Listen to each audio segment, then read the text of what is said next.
Hello guys, for today's video gagawa tayo ng fish tea, fresh tea. Gagawa ako guys ng tea para sa aking diabetes. Yan, nanguha ako. Ano siya, serpentina with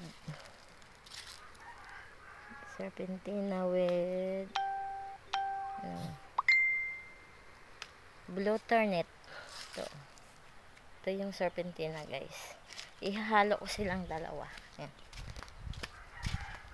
Kukuha tayo ng bulaklak ng blue turnip. Ito yun siya guys. Blue turnip. Yan. Dati guys, maliit lang to. Yung nakukuha ko pa lang 3 bulaklak, 4. Ngayon, dami na lang bulaklak. Ito yung blue turnip. Maganda to sa diabetes guys. Ito yung lagi ko na iniinom. Kung dati po, nagme-maintenance pa ako ng pang diabetes. Ngayon, hindi na po. Ito na lang po yung iniinom ko. Ito po yun. Nagka-video na ako nito eh. Ayan. Tapos, gawin natin guys, ibababad natin siya sa mainit na tubig. Lagay natin to sa tasa. Ito na siya guys. Ayan. Lagay natin sa tasa. Ayan siya. Tapos,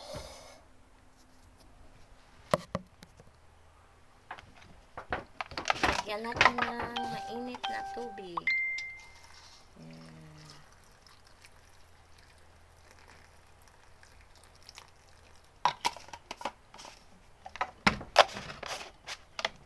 Tapos, antayin lang natin yan siya guys na mag kulay violet. Ayan natin. Ayan, serpentina.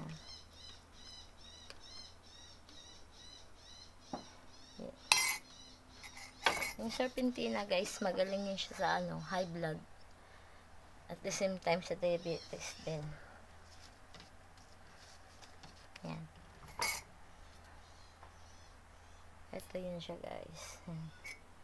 Malapit na siya mag-violet. Tapos palamigin mo lang yung tubig ng kaunti.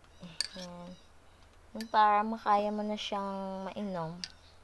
Yan. Lumigam-gam. Ganyan. Yan. That's all for now. Bye!